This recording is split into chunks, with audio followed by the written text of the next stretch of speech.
Yeah, I fucking tried all of this shit, you know. Whenever she says that to me, though, I swear to God, I just don't understand. Where is this coming from? It actually hurts my feelings when she says that, you know? Because it makes me feel like she's not listening to me. It's like, honey, how many childhood stories do I have to tell you before you follow the breadcrumbs to the absolute lunatic that you married? Didn't you ever take a psychology class? I'm not that complex. Like, I'll tell you guys a quick childhood story. I'll tell you one of the funnier ones, right? One time when I was like 6, my older brother was 8. We were in the back seat of my dad's car, and we were like laughing, and we were excited because it was around Christmas, right? And my dad just had this thing. He just didn't like joy, you know? So he's sitting there driving. He's going like, Jesus Christ, knock it off back there.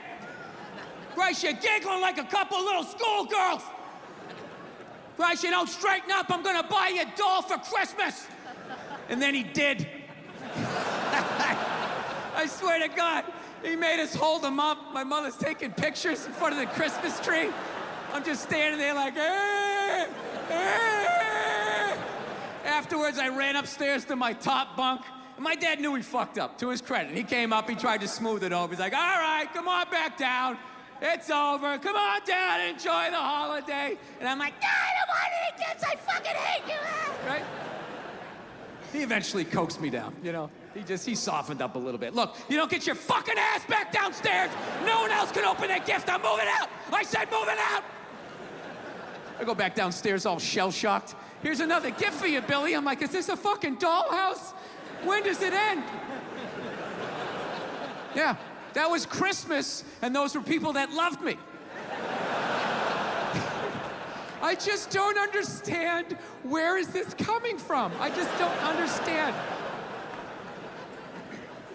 So, I gotta do it though. I gotta work on the temper. I'm gonna do it.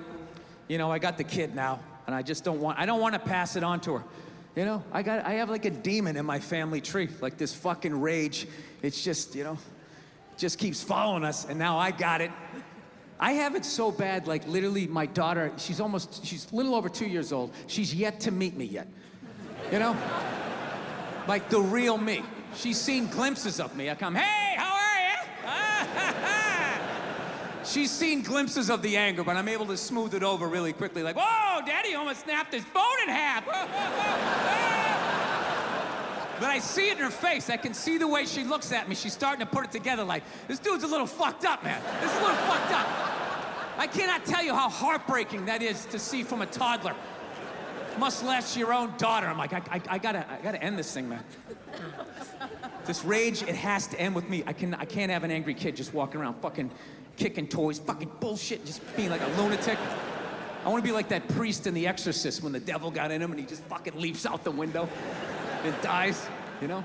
So I've been fucking trying everything, you know? I tried, you know, I don't know, I meditating, wearing sweaters. I did that for a while. Like if I dressed like a regular guy, I'd be one. I drew a smiley face on a Post-it and stuck it on my dashboard. Like that was gonna help with my road rage. You know, driving down the street like, you motherfucker! Okay. I guess I've done that too. Thank you, smiley face. I remember one night I actually considered taking a bath because I was gonna call my wife. I was on the road and I was like, I don't wanna have a fight with her. I need to relax. What the fuck can I do? And I thought about it. It's like, women take baths, right? They do. It's a very feminine thing. They have a bad week. I just want to decompress, and they just have a soak.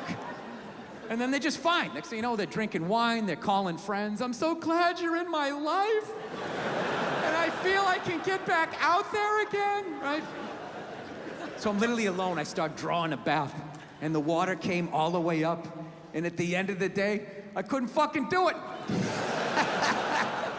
There's just no way as a man to take a bath and not think about killing yourself, you know? There's just something about slipping into that coffin-shaped thing. It's like, am I gonna slit my wrists? Am I testifying against the mob? What the fuck am I doing here?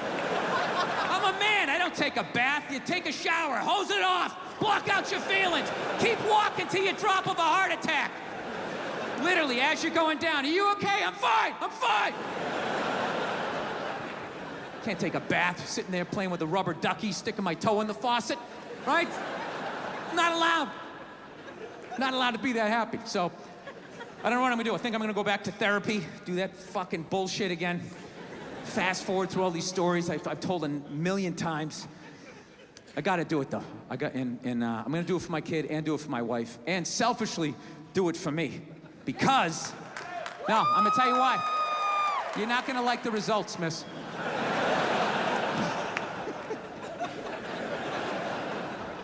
This is why I'm gonna do it, because if I actually don't have a temper, like, I just think to myself, like, what could my wife complain to me? Like, what could my wife bitch at me about, right? I fucking crush everything. I do. I take out the trash.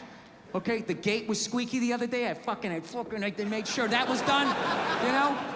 I pick up after myself. I like to think I'm a good dad. I work my ass off. I make a great fucking living. Crush all of that. All she has on me is who I am as a person. That's it.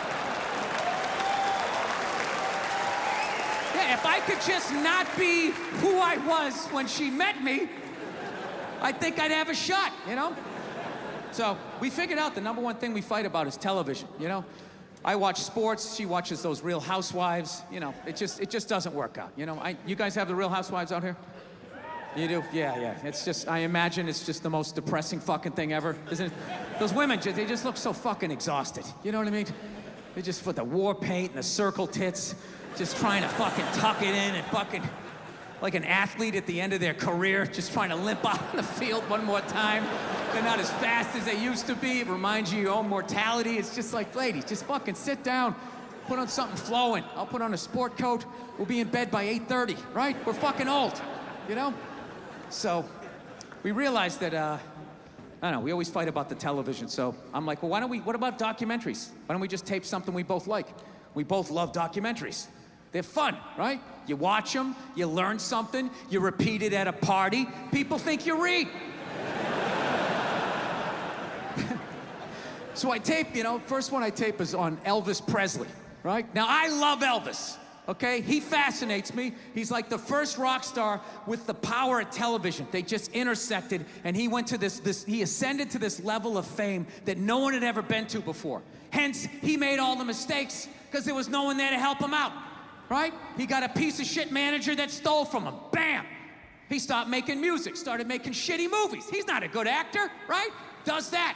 Married a minor, started doing drugs, got fat, got an entourage, got even fatter, started wearing onesies, doing karate kicks, splitting his fucking pants. Nobody's saying shit. You look good, King. You like that? You like when my royal bulls hang out? We love it, King. Keep fucking going.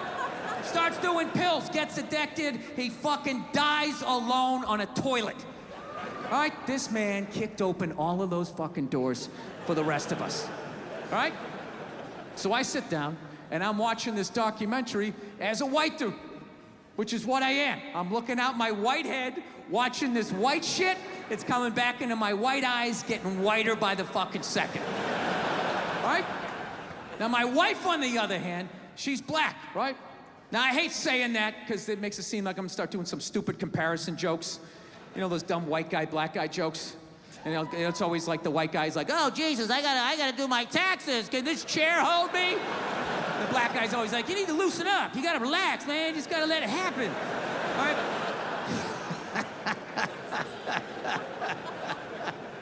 It's always the same stupid fucking joke. I hate those jokes, you know, because they're easy. And it's been my experience that it's just not true. You know, 15 years of being with her, there's really no difference, you know, because at the end of the day, it's a woman. All right? It's gonna be the same fights. I don't give a fuck who you're with. I'm not gonna lie to you. There might be more head movement and hand gestures with different races of women. Possibly an index finger jabbing at your forehead, whatever the fuck that is. But at the end of the day, it's the same fights. What's going on with us? You need to work on this. Why don't we communicate better, right? So she starts watching this shit as a black person, right? And she's seeing all the racism, obviously, that I'm seeing, but she was catching all this subtle shit that I was too white to see, but I knew I was missing it, because I just kept hearing her huffing and puffing, just sitting next to me being like, and And I'm just sitting there like, okay, somebody did something. I don't know what just happened, but I don't think that was good. So right when I didn't think it could get any worse, it could get any more uncomfortable between the two of us, this fucking white dude comes on who evidently discovered Elvis. And he's like 190 years old, and he comes out, starts talking. He's just like, well, basically, I was looking for a white boy that could take the down and dirty, nasty blues and combine it with the pristine, angelic sounds of bluegrass. Yeah, that's what he was doing. He was subtly putting black shit down here while he was propping up the white shit. You know, the down and dirty, daddy not sticking around, drug-infested neighborhood blues with the Jesus as white as me, hair the color of the sun, angelic bluegrass playing music, right? So at this point, my wife has like fucking steam coming out of her ears. So I make a judgment call. I just fucking shut it off, right? And she looks at me, she's like, why did you shut that off? Why did you shut it off? I was like, because you're about 3 minutes away from yelling at me like I produced this music. All right? Let's just forget it. We'll watch something else. She's like, no, why can't we just watch the rest of this and then discuss it afterwards? It's like, I don't fucking do that. I just want to watch a documentary. I don't want to have a fucking lecture because of these fucking assholes. I didn't do anything. I'm just sitting there watching TV. And not to mention, we're just gonna get into an argument. She's like, well, why would we get into an argument? I'm like, ugh. All right, you know why? Because not for nothing, there was some black people in there saying some shit that I didn't agree with, you know? I'm not huffing and puffing. Yeah, I said that. Like a fucking idiot. And she just looks at me, she's like what black people? Like what black people that said what? And at that point, it's like you started the luge, right? You can't get off the fucking sled. Now you gotta have the argument. I'm like, fuck, here we go. Guess we're having this. And I'm like, all right, the black guy who brought up leg shaking, saying Elvis took leg shaking from us. It's like, really? Leg shaking? No, nobody thought to fucking do this? Black people came up with that? You telling me that? I'll even give you that. Let's say you came up with that, but where did that black dude learn how to do it? Didn't he watch some older black guy do it? But what, because he's the same color? He's not stealing, he's just carrying on the tradition. But if Elvis does it, oh, what the fuck? Now he's the biggest thief ever? That doesn't make any sense to me. She goes, no, you idiot, it's not about the leg shaking, okay? It's about, he appropriated a culture. He took all the music, he got all the money, got all the fame, he's called the king of it now, and he never gave a shit, not even a shout out. And I was like, all right. You know, fair enough. You made about 7 or 8 good points there that I can't refute. He appropriated a culture. I get it. You're right. She goes, fine, thank you. And I go, however, not for nothing, do I get mad at you when you get on a skateboard, you start going down the fucking street? Do I get all offended like, hey man, that's some white shit. Stop appropriating my culture, man. Some dirty white kid in Santa Monica came up with that, man. So she starts laughing. And I should have stopped there, but I'm a comedian, right? I'm like, oh, I'm getting a laugh. There's gotta be a bigger laugh, so keep going, Bill. Let's come with another example. So I'm like, yeah, do I get mad at you when you fly from LA to New York in under 6 hours? And she just, yeah. And she just stares at me. She's just like, that was fucked up. I was like, yeah, I know. It sounded good in my fucking head, and then it came out. I was just going for the laugh. And then she wouldn't let up. She's like, well, why is it fucked up? Why is it fucked up? So now I'm back in the classroom. And I'm like, because if historically speaking, black people enjoyed the same amount of freedom and privilege, they would have had the money and the time to figure out how to fly too. And she goes, that's right. And I go, however,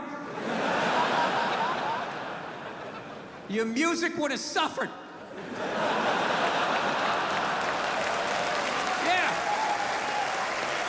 You can't have my level of freedom and privilege walking around with that cul-de-sac. It really is gonna be okay. And come up with that painful, beautiful music. You can't do that. Next thing you know, you're clapping on the fucking downbeat. You're playing a washboard, right? James Brown is line dancing. All goes out the window. So you gotta make a choice. Either you learn how to fly and you use